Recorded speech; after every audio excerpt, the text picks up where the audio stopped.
दिल्ली को पूर्ण राज्य का दर्जा देने के लिए दिल्ली के मुख्यमंत्री अरविंद केजरीवाल जी के नेतृत्व में पूरे दिल्ली में आम आदमी पार्टी आंदोलन छेड़े हुए है। लेकिन आम आदमी पार्टी ने जब से आंदोलन शुरू किया है, भारतीय जनता पार्टी के माननीय प्रदेश अध्यक्ष मनोज तिवारी जी के द्वारा लगातार झूठ बोला जा रहा है। पिछले दिनों उन्होंने ट्विटर चौपाल किया। ट्विटर चौपाल में लिखित तौर पर उन्होंने जनता के सवालों का जवाब देते हुए कहा कि देश का माननीय सर्वोच्च न्यायालय सुप्रीम कोर्ट ने दिल्ली को पूर्ण राज्य का दर्जा दिया जाना संभव नहीं है। यानी कि उन्होंने कहा कि सुप्रीम कोर्ट ने बोला है कि दिल्ली को पूर्ण राज्य का दर्जा नहीं दिया जा सकता, इसलिए दिल्ली को पूर्ण राज्य का दर्जा नहीं दिया जाना चाहिए और मैं सुप्रीम कोर्ट के फैसले के साथ हूं। किसी भी पार्टी का प्रदेश अध्यक्ष जिसकी राष्ट्रीय सरकार हो, माननीय सर्वोच्च न्यायालय के बारे में बिना तथ्य के इस तरह का झूठ कैसे बोल सकता है। आज मैं आपके सामने सुप्रीम कोर्ट के वो दोनों जजमेंट रखना चाहता हूं। पहला जो 5 जज कॉन्स्टिट्यूशनल बेंच था, उसका ये जजमेंट 4 जुलाई 2018 को आया था। 4 जुलाई 2018 को माननीय सर्वोच्च न्यायालय के 5 मेंबर कॉन्स्टिट्यूशनल बेंच ने ये फैसला सुनाया था। उसके बाद इस फैसले के बाद दोबारा सर्विसेज को लेकर के 2 मेंबर बेंच में केस गया था और उस 2 मेंबर बेंच ने भी जब दोबारा 14 फरवरी 2019 को यह फैसला सुनाया। इसमें उस फैसले में, पूरे फैसले में जो सुप्रीम कोर्ट के 5 मेंबर बेंच ने और दोबारा 14 फरवरी को 2 मेंबर बेंच ने जो लिखा है कि the status of NCT of Delhi is so generic A class apart and the status of the Lieutenant Governor of Delhi is not that of the Governor of the state. Rather, he remains a administrator in a limited sense, working with the Lieutenant Governor. Delhi के status के बारे में दोनों फैसलों में 5 member bench ने भी यही बात लिखी है उस पूरे जजमेंट के अंदर। और दोबारा जब 14 फरवरी का फैसला आया है, 14 फरवरी के फैसले में भी वही सेम बात को रिपीट किया गया है। आप जानते हैं, ये सुप्रीम कोर्ट के अंदर जो केस था, जिस केस के ऊपर 5 मेंबर बेंच ने और 2 मेंबर बेंच में जजमेंट दिए, 23 मई 2015 को मोदी सरकार ने निर्वाचित दिल्ली सरकार से सर्विसेज और एसीबी की शक्तियों को नोटिफिकेशन जारी करके वापस ले लिया था, छीन लिया था। 23 मई के उस नोटिफिकेशन के खिलाफ दिल्ली सरकार उच्च न्यायालय गई थी, हाई कोर्ट गई। 4 अगस्त 2016 को हाई कोर्ट का फैसला आया और हाई कोर्ट ने एलजी को प्रशासक घोषित करते हुए सर्विसेज और एसीबी को सेंट्रल गवर्नमेंट के हवाले करने का निर्णय लिया। 4 अगस्त के इस फैसले के बाद जब हम लोग फिर सुप्रीम कोर्ट गए, सुप्रीम कोर्ट ने 5 मेंबर कॉन्स्टिट्यूशनल बेंच बनाई गई। कॉन्स्टिट्यूशनल बेंच ने लंबे समय तक सुनवाई की, फिर रिजर्व किया और उसके बाद 4 जुलाई 2018 को फैसला आया, जिसमें उन्होंने ये फैसला सुनाया था कि एलजी के पास कोई स्वतंत्र शक्ति नहीं है और वह निर्वाचित सरकार की सहायता एवं सलाह से ही काम करेंगे। लेकिन सर्विसेज का मैटर और एसीबी का मैटर उन्होंने 2 मेंबर बेंच को वापस रेफर कर दिया था कि इस पर फैसला वो लेगी। 2 मेंबर बेंच ने सुनवाई की और सुनवाई के पश्चात 14 फरवरी को इस साल दोबारा फैसला आया, जिसमें उन्होंने इसको 3 मेंबर बेंच के लिए रेफर कर दिया। इसी अगर माननीय मनोज तिवारी जी इसी सुप्रीम कोर्ट के फैसले का जिक्र करके आधार बना करके पूरे दिल्ली के लोगों के साथ अगर झूठ बोल रहे हैं, गुमराह करने की कोशिश कर रहे हैं, तो मैंने आपको ये दोनों फैसले में जो दोनों स्टेटस के बारे में दोनों जजमेंट की जो कॉपी है मैं आपको दे रहा हूं, ये उसमें लिखा गया है स्टेटस के बारे में। दूसरी बात, सुप्रीम कोर्ट ने इस फैसले में कहीं नहीं जिक्र किया कि दिल्ली को पूर्ण राज्य बनना चाहिए या नहीं बनना चाहिए। सुप्रीम कोर्ट ने जिक्र किया कि दिल्ली का स्टेटस क्या है।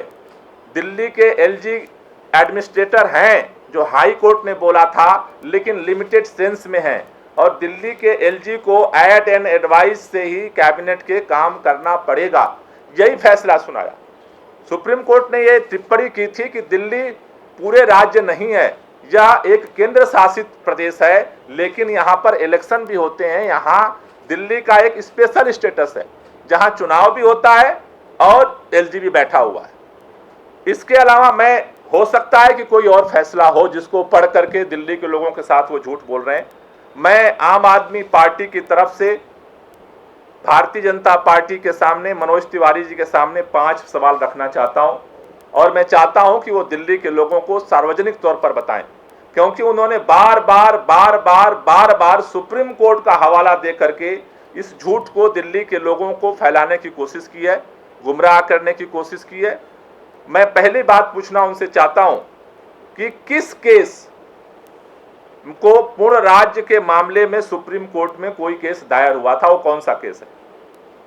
हमारे संज्ञान में दिल्ली के अंदर से सुप्रीम कोर्ट के अंदर दिल्ली को पूर्ण राज्य बनना चाहिए या नहीं बनना चाहिए, इसको लेकर के कोई आज तक कोई केस दायर नहीं हुआ।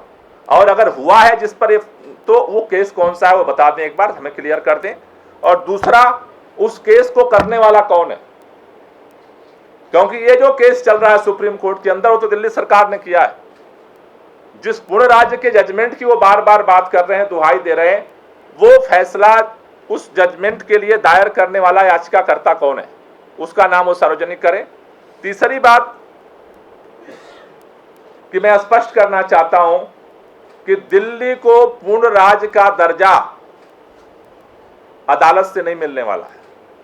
भारत के संविधान की प्रक्रिया के तहत दिल्ली को पूर्ण राज्य का दर्जा संविधान संशोधन से मिलने वाला है।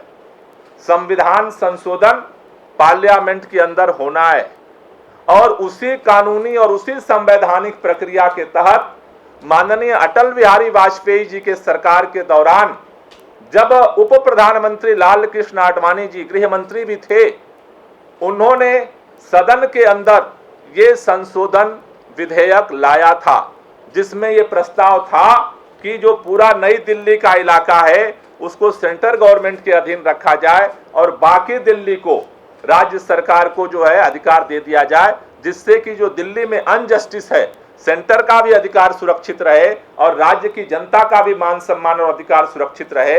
ये सदन के अंदर आया था। और दोबारा जब भी पूर्ण राज्य बनेगा वो संविधान संशोधन से बनेगा, पार्लियामेंट से बनेगा। तो वो बार बार, क्योंकि वो मेंबर ऑफ पार्लियामेंट है, क्या ये विधायी प्रक्रिया को नहीं जानते हैं? और क्या जानते हुए दिल्ली के लोगों के साथ झूठ बोल रहे हैं? तीसरी बात, चौथी बात मैं उनसे पूछना चाहता हूं। एक बात और उन्होंने ट्विटर चौपाल में कही, उन्होंने कहा कि दिल्ली पूर्ण राज्य इसलिए नहीं बन सकता क्योंकि केजरीवाल जनवरी 2014 में रेल भवन पर धरने पर बैठ गए थे। रेल भवन पे धरने पर बैठने से क्या संविधान संशोधन बंद हो जाएगा? क्या सारी संवैधानिक प्रक्रियाएं ठप हो जाएंगी? धरने पर किसी मुख्यमंत्री के बनने बैठने से संविधान की सारी प्रक्रिया, विधायी प्रक्रिया, सारा कुछ सिस्टम ठप हो जाएगा? क्या अगर कोई प्रस्ताव सदन के अंदर आएगा, संसद के अंदर, और 2/3 बहुमत से पास होगा तो क्या उसे पास नहीं माना जाएगा? ये किस ज्ञान की बात वो बता रहे हैं दिल्ली के लोगों को? वो मेंबर ऑफ पार्लियामेंट हैं, आज की तारीख में वो गायक नहीं है, मेंबर ऑफ पार्लियामेंट हैं। और संसद की प्रक्रिया के बारे में जिस तरह से वो एक अज्ञानतापूर्ण बयान दे रहे हैं दिल्ली के लोगों को कि केजरीवाल जनवरी के महीने में 2014 में धरने पर बैठ गए थे, अब इसलिए दिल्ली पूर्ण राज्य नहीं बन सकता। क्यों नहीं बन सकता है?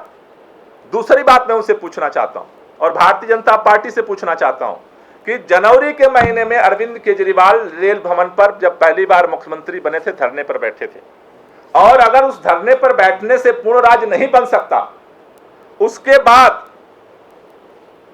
2014 के घोषणा पत्र में जब अप्रैल में चुनाव हुआ, जनवरी में धरने पर बैठे केजरीवाल, अप्रैल के महीने में इन्होंने विशेष घोषणा पत्र अपना जारी किया दिल्ली का, जिसको आम आदमी पार्टी जला रही है।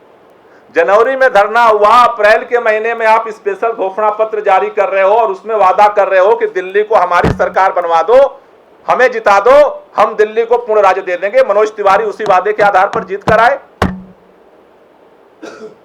उस समय आपको धरना नहीं दिखा था तो वादा कैसे किया? यानी कि आप वादा करते हो तो बन सकता है,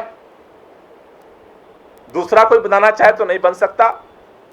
और तीसरी बात मैं पूछना चाहता हूं इस मैटर पर, चूंकि संविधान, देश के सर्वोच्च न्यायालय सारी विधायी प्रक्रिया का मजाक उड़ाते हुए लगातार निरंतर बयान दे रहे हैं मनोज तिवारी जी, भाजपा के लोगों से मैं पूछना चाहता हूं कि वो अपना आधिकारिक बयान स्पष्ट करें कि इन तीनों मुद्दों पर जो वो कह रहे हैं कि धरना पर कोई बैठ गया इसलिए 2/3 बहुमत अब सदन के अंदर होगा तो वो लोग अब विधेयक पास नहीं होगा, क्या ये सच है? इसको भाजपा पूरी मानती है या मनोज तिवारी अपनी अज्ञानता में बोल रहे हैं? दूसरी बात कि सुप्रीम कोर्ट ने जो निर्णय लिया है उसको लेकर के जो बार बार मनोज तिवारी जी झूठ बयान कर रहे हैं, क्या भारतीय जनता पार्टी उनके बयान से सहमत है? और अगर सहमत है तो हम भाजपा का आधिकारिक बयान चाहते हैं पूर्ण राज्य के ऊपर। ये चीज आपके सामने हमें रखनी थी। दूसरी बात, आम आदमी पार्टी के कैंपेन को लेकर के हम लोग पूरी ताकत के साथ अपने कैंपेन को आगे बढ़ा रहे हैं पूरे दिल्ली के अंदर, पूर्ण राज्य को। कल से आम आदमी पार्टी अपना मेट्रो कैंपेन को लॉन्च कर रही है। कल राजीव मेट्रो पर जो है, राजीव चौक मेट्रो स्टेशन पर, वहां से आम आदमी पार्टी का महिला संगठन मेट्रो कैंपेन को लॉन्च करेगा, जो पूरे दिल्ली में आगामी दिनों में सभी मेट्रो स्टेशन तक जाएगा। कल हम राजीव चौक मेट्रो स्टेशन पर 2 बजे से कैंपेन लॉन्च कर रहे हैं, जिसमें 4-4 महिलाओं की 16 टीम बना रहे हैं। 8 गेट हैं, 8 गेट पर दोनों तरफ 4-4 महिलाएं जो है वहां पर खड़ी होंगी, 8 गेट पर। और वो पूर्ण राज्य के लिए जो अरविंद केजरीवाल जी की चिट्ठी है, मेट्रो में आने जाने वालों को हम वितरित करने का अभियान कल से शुरू करेंगे, जिससे कि इस कैंपेन को अधिकतम लोगों तक पहुंचाया जा सके। तो कल से आम आदमी पार्टी शुरू कर रही है।